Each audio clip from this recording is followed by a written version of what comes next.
다 나오고. 아니 뭐 거기가 다 될 겁니다. 숫자만 계산하면 되니까. 예. 그, 이 수리로는 원래 여기에서 기본은 있잖아요. 하도와 낙서에서 파생된 수리를 얘기하는 겁니다. 그래서 하도와 낙서란 얘기는 우리가 하도 용마도를 얘기하고요. 낙서는 거북이 등에 나온 숫자를 얘기하거든요. 그래 얘기하는데 거기서 나온 숫자를 가지고 우리가 그것이 이제 수리적인 이치로 추론한다. 우주 만물의 이치. 그래서 하도는 어디서 나온 거예요? 예, 하도 낙서. 그러니까 낙서라는 것은 중국 황하지대에서 뭡니까? 말의 덩어리 용마도라고 그래요. 말의 덩어리에서 점으로 표시가 되어 있어요. 그리고 그 다음에 이제 낙서는 이제 저거고 거북이 등에서 나온 거고 여기 저 순서가 바뀌었을지도 모르겠습니다. 제가 착각을 할 수 있으니까 그렇게 됩니다. 그래서 그 이치가 우리가 동양 철학의 기본이에요. 동양 철학의 기본입니다. 그래서 그 숫자의 이치로 계산을 하는 거다 얘기입니다. 그래서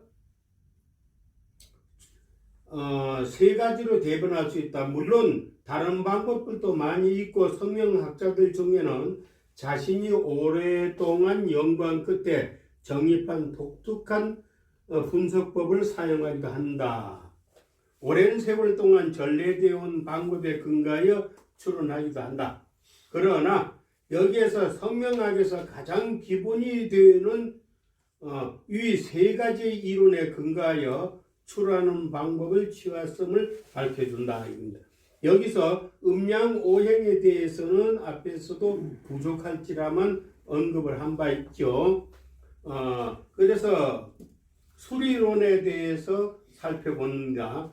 용마하도, 제가 바로 얘기했습니다. 용마하도와 하도 낙서에서 살펴보면 1에서 10까지 숫자가 나오는데 그 배경, 그것들이 속한 오행과 방위, 나가서는 십진법에 만들어진 연유 등에 대해서 살펴본다.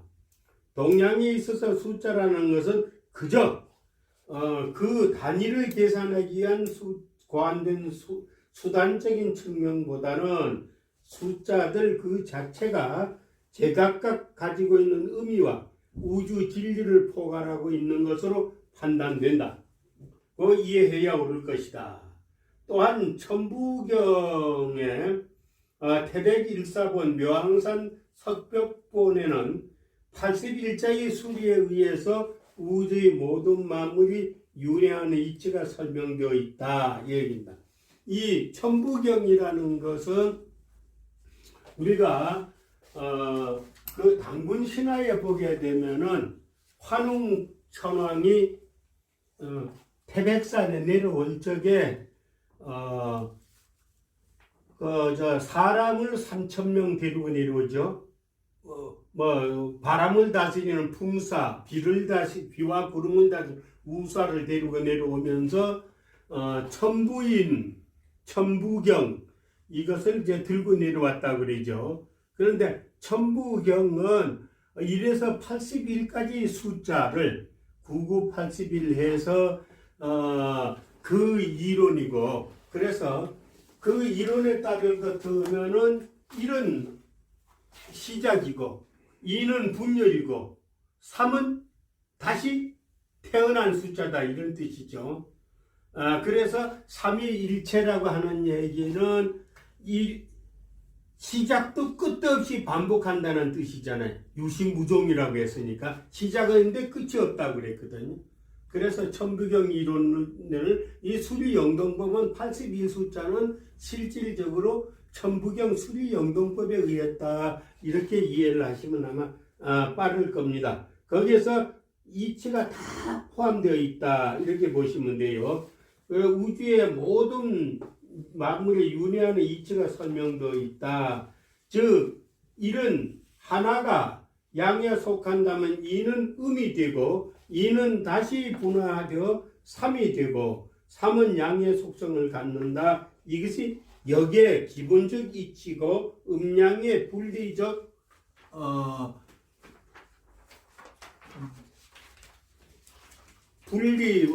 음양의 분리와 어떠한 변화를 나타낼 수 있다는 사실에 도달하게 된다는 것이죠. 쉽게 얘기해서 이런 겁니다. 이런 양이고, 그래서 양이고 2는 음이고, 그리고 1과 2가 다시 합의돼 가지고 3이라는 숫자가 나타났다. 이렇게 이해를 하면 됩니다. 그리고 천부경하고 그 다음에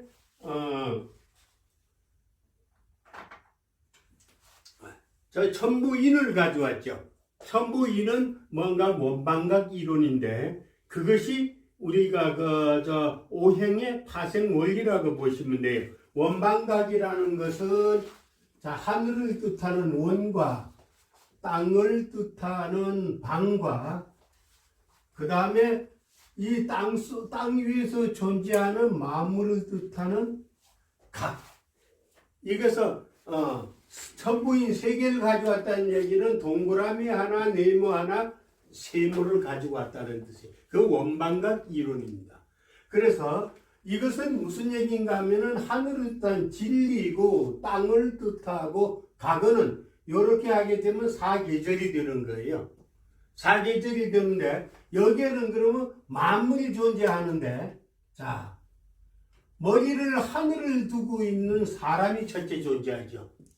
머리를 하늘을 두고 있는 사람. 머리를 땅으로 두고 있는 식물이 있죠. 식물은 뿌리가 머리인 겁니다. 있죠. 다음에 기어다니는 짐승이 있죠. 다음에 또 날아다니는 새가 있죠. 뭐 이렇습니다. 그래서 이런 것이 우주 만물을 그대로 형상하고 뜻을 가지고 있다. 이런 거죠. 그래서 이 원방각 이론이 바로 우리 역학의 기본이에요. 봄, 여름, 가을, 겨울 순환도 되지만은 저렇게 이 땅에는 각이 있는데 자 머리를 하늘을 두고 다니는 사람이 있고 머리를 땅으로 쳐박고 있는 식물이 있고 그 다음에 뛰어다니는 짐승이 있고 날아다니나 뭐 헤엄쳐 다니는 새나 고기가 있다. 이런 뜻을 뜻한 거예요. 그래서 이걸 원망각 이론인데 이거 전부 3인이라고 합니다. 여기에서 파생된 거다 이겁니다. 그래서 아까 말씀드렸듯이 거기 보게 되면 위에 기본 수의 오행 속표가 있죠. 식간 오행은 있고 그 다음에 오행 1, 2는 목이고 이렇게 아까 말씀드렸는데 그 이름 표시가 되어 있고요. 그 다음에 생수와 성수가 있어요. 생수와 성수. 이 얘기는 1에서 5까지는 우리가 선천수라고 하고 생수라고 합니다. 시생수라고 하죠. 1에서 5까지는. 그 다음에 6에서 10까지를 우리가 성수라고 하는데 후천수라고 합니다. 이거는 무슨 얘기인가 하면은 자 1에서 5까지의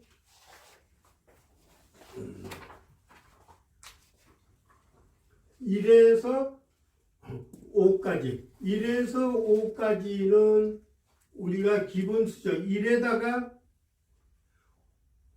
그러니까 이런 거예요. 5를 중심으로 해서 이루어지는 겁니다. 5를 중심으로 해서 이루어지는데 여기다 1을 더하면 6이 되죠. 2를 더하면 7이 되죠. 3을 더하면 8이 되죠. 4를 더하면 9가 되죠. 여기다 1을 더하면 1에다 5에다 1을 더하면 6이 되죠. 이런 수를 얘기하는 거예요. 그래서 이거 5를 중심으로 해서 여기다 5를 중심으로 해서 나타나는 숫자를 뭐라고 했는가 하면은 자 보세요. 요게 2는 성수예요. 시생수예요.